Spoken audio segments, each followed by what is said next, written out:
Last week, the Windy City was the site of an outstanding interconference matchup between Chicago's highly competitive Bears and the Oakland Raiders, the most consistent winners in all of pro football. The Raiders, victors in 7 of 8, depend on an overwhelming defense. In their last game, they sacked Denver quarterbacks 10 times, and a high-flying aerial attack triggered by Kenny Stabler, the man they call the Snake. Having his finest season in 7, Stabler has hit for a whopping 66% of his passes and leads the NFL in touchdowns thrown with 15.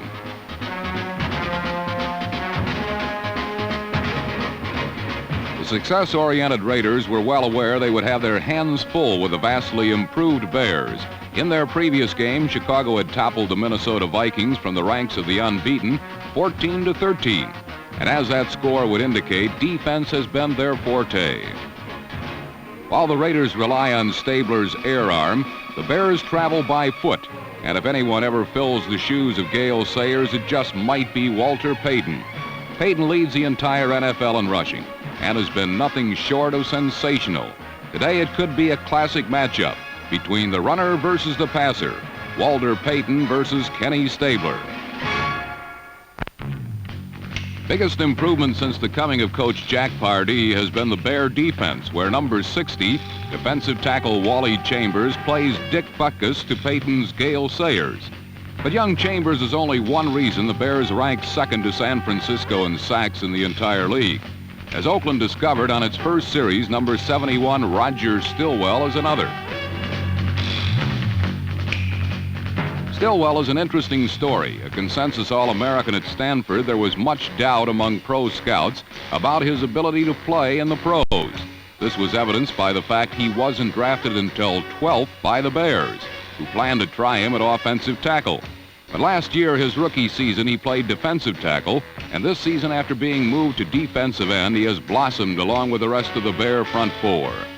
After the Chicago defense had stopped Oakland in its tracks on the first series of the game, the Bears offense, led by Walter Payton, immediately took advantage of the good field position given them. Payton's run around right end gave Chicago a 3rd-and-1 situation at the Raider 35, a possession play made for the high-flying talents of Walter Payton. The vital first down accomplished, Bear quarterback Bob Avellini took to the air.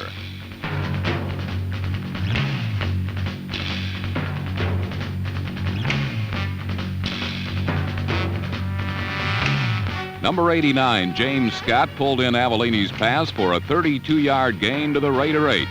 And 2 plays later, Walter Payton finished the drive he began by following playbook perfect Bear blocking into the end zone.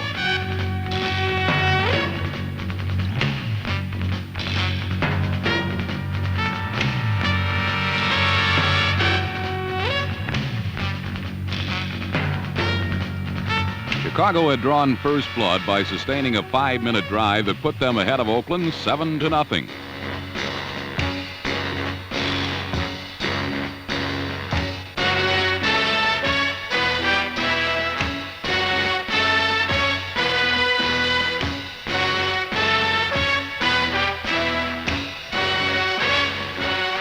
Oakland's next 2 series each began with big plays, but ended with the Raiders still off the scoreboard.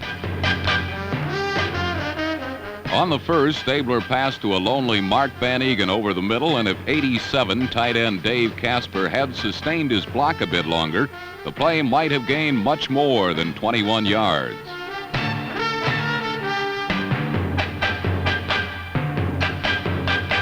After penetrating Bear country for the first time today, Oakland was stopped on 3rd-and-1 when linebackers Wayman Bryant and Tom Hicks tackled Pete Banaszak for no gain.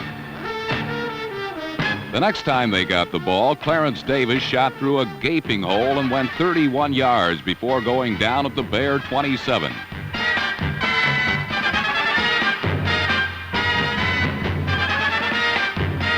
But again, the Chicago defense stiffened, and when the Raiders' new kicker Errol Mann tried a field goal, it was blocked by Chicago's Bill Knox.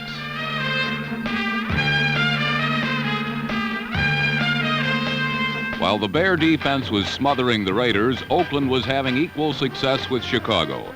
The Bears never came close to duplicating their well-executed drive early in the game. And as the first quarter ended, they nearly lost their quarterback when a blitzing Ted Hendricks blindsided Avellini.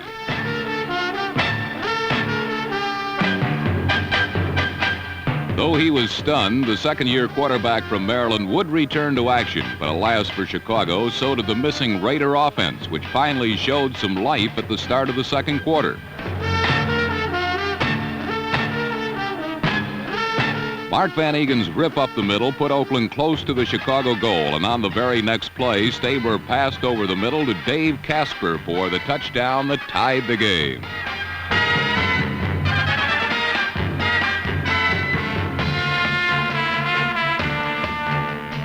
Last year, Casper's weight had ballooned so much that Oakland considered moving him to tackle, but he slimmed down and came into this game as the leading receiver in the conference. However, the touchdown would be his only catch of the day.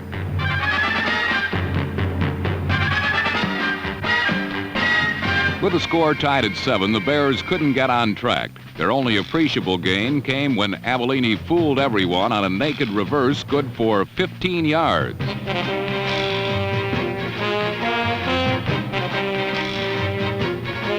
Though the Chicago attack went nowhere on this possession, the Bears got the ball back immediately when Van Egen coughed it up and Wayman Bryant recovered on the Raider 32.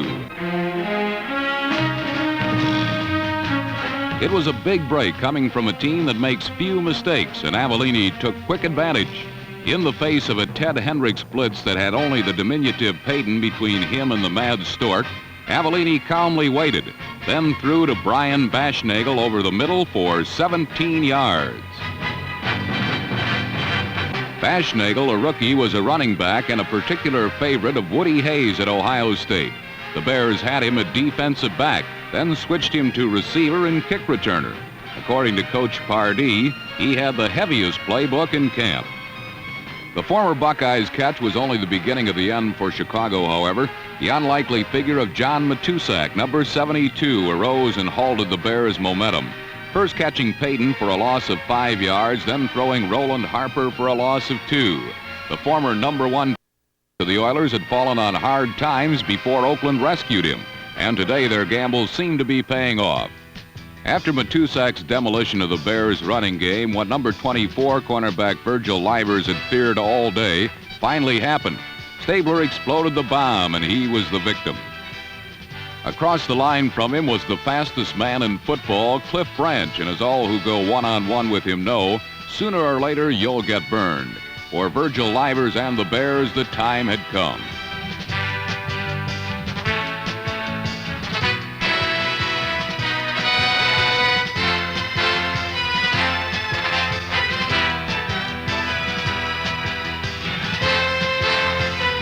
Stabler's pass to Branch covered 75 yards and gave the Raiders a 14-7 lead in the game. But as a repeat of the long bomb reveals, Livers had actually done a decent job of staying with the blazing Branch. If the cornerback had been more aware of where his opponent was, the reception never would have been made. But it was, and the Bears now trailed by 7. With the half winding down, the Bears' offense continued to show signs of life. Avellini again went to Baschnagel, who made a nice catch in Raider territory. The clock was running, and Chicago was determined to move the ball closer to the Raiders' goal for a better shot at 3 points. The call, not surprisingly, went to Payton, who ran right into the arms of Ted Hendricks, one of a myriad of tackles the Mad Stork made in the first half. With 8 seconds left in the first half, Bob Thomas attempted a 33-yard field goal, but the result speaks for itself.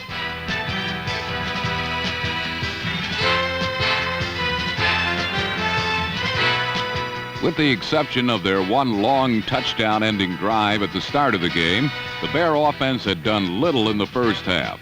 As Jack Pardee and his team went to the locker room trailing by 7 points, the gray presence of the Oakland Raiders must have loomed as ominous as the clouds hovering over Soldier Field.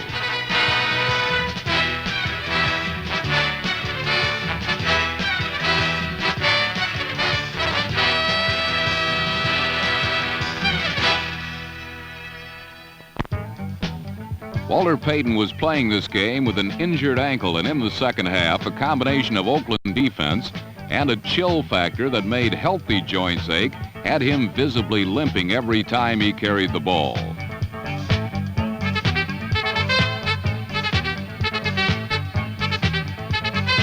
But the biggest blow to Chicago comeback hopes came on the Bears' second play from scrimmage when Bob Avellini fumbled when blitzed by number 41, Phil Villapiano.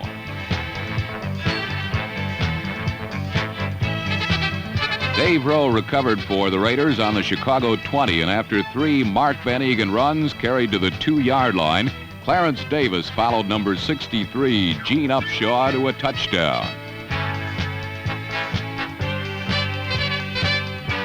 Despite Chicago protestations, Davis' touchdown stood, and the Bears, who had begun the second half needing a score, had instead given one up and had fallen further behind 21-7.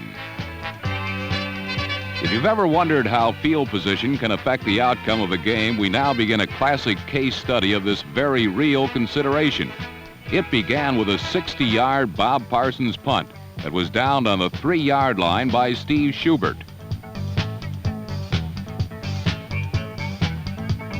Schubert's reaction belied his good play, but good play by the Chicago defense held the Raiders first downless.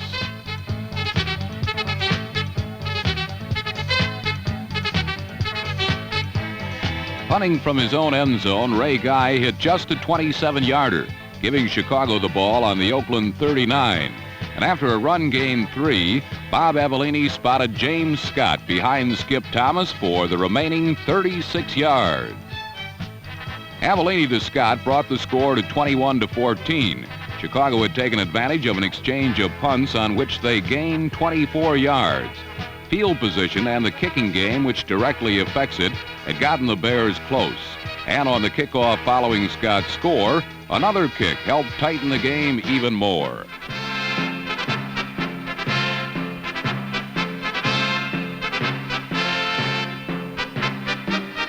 A perfect onside kick by Bob Thomas was recovered by Brian Baschnagel at midfield. A repeat of the play reveals the Bears had caught the Raiders by surprise. They had no one in the area where Thomas popped the ball, and Baschnagel could wait until the ball traveled the required 10 yards before pouncing on it. After Thomas' perfectly executed kick, the Bears picked their way downfield, arriving at the Oakland 12. From where Walter Payton, bad ankle and all, played hide and seek with the Raider defense before breaking through for the score that brought Chicago to within an extra point of tying the game.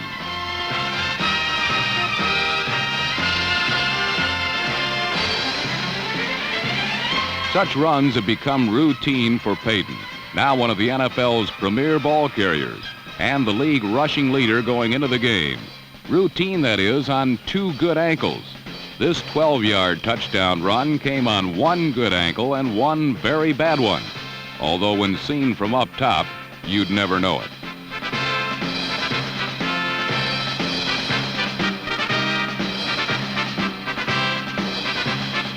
As is his custom, Payton, appreciative of the blocking his line does for him, gives the ball to one of the linemen to spike, and they seem to enjoy it.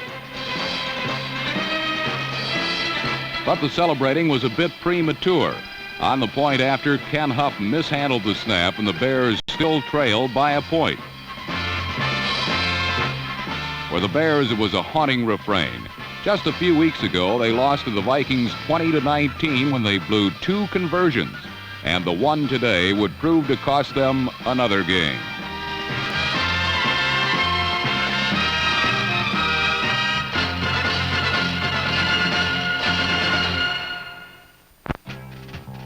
The 76 Chicago Bears are a resilient team. They play everyone tough.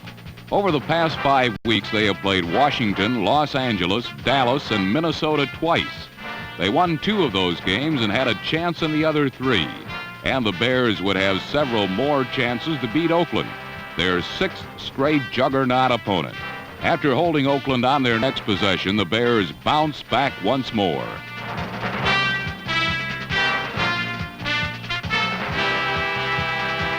Late in the third quarter, a 36-yard pass, Avellini to Roland Harper, had Chicago in close. And from the 2, Walter Payton barged in for a 27-21 Bear lead. For the first time in what promises to be an illustrious career, Payton had 3 touchdowns in one game, and the Bears were in position for their second straight upset.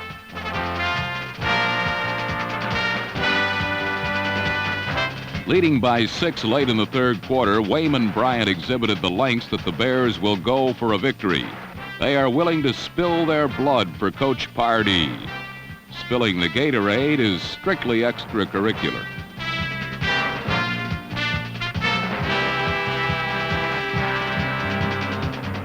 With supplies running low, the Bears mounted another assault on the Oakland fort and created the pivotal play of the game. Roger Stillwell's touchdown was called back. It was an inadvertent whistle, said referee Chuck Heberling. I blew the whistle when I shouldn't have.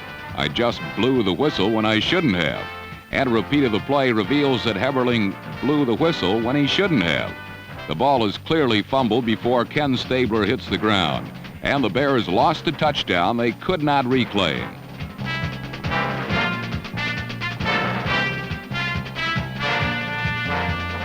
Chance number 1 to put the game away was gone. Chance number 2 came with 5.5 minutes to go when Craig Clemens failed to intercept a Stabler pass intended for Fred Biletnikoff. Clemens' bobble was to be deadly. For 3 plays later, Stabler went for Cliff Branch, and number 24, Virgil Livers, let chance number 3 bounce through his hands.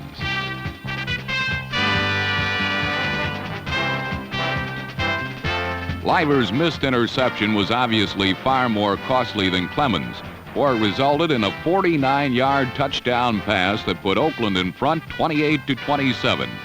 But for the Bears, chance number 4 was on its way.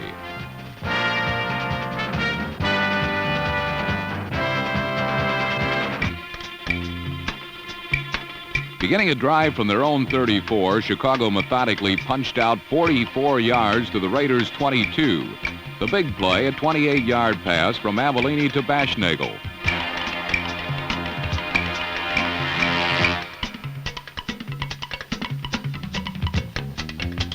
But after reaching the 22 with 4th and 1, the Bears elected not to try a 39-yard field goal into the gusting Soldier Field winds. They tried instead to get in closer, and with Payton carrying for the 35th time, Chicago made the first down.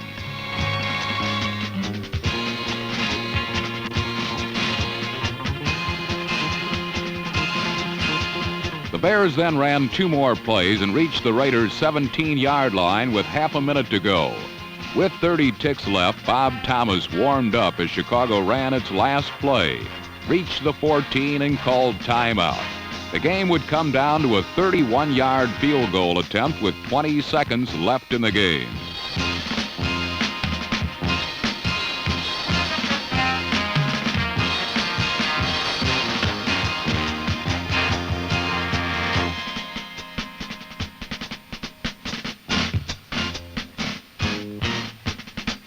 Into the tricky winds, Thomas thought he had done it. But the ball would hit the upright, touching off a weird succession of events between Holder Huff and Raider Rick Jennings.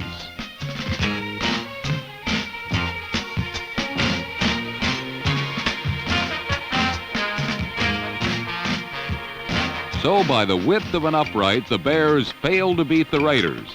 And 6 weeks of one of the brutal schedules in the NFL produced 2 wins, 2 losses, and 2 other losses to Minnesota and Oakland by the margin of failure to complete the simplest of plays, the extra point. The Raiders didn't look too thrilled themselves, perhaps because they were just glad to get out of the cold and get out of Chicago with a 28-27 victory, their 8th in 9 games this season.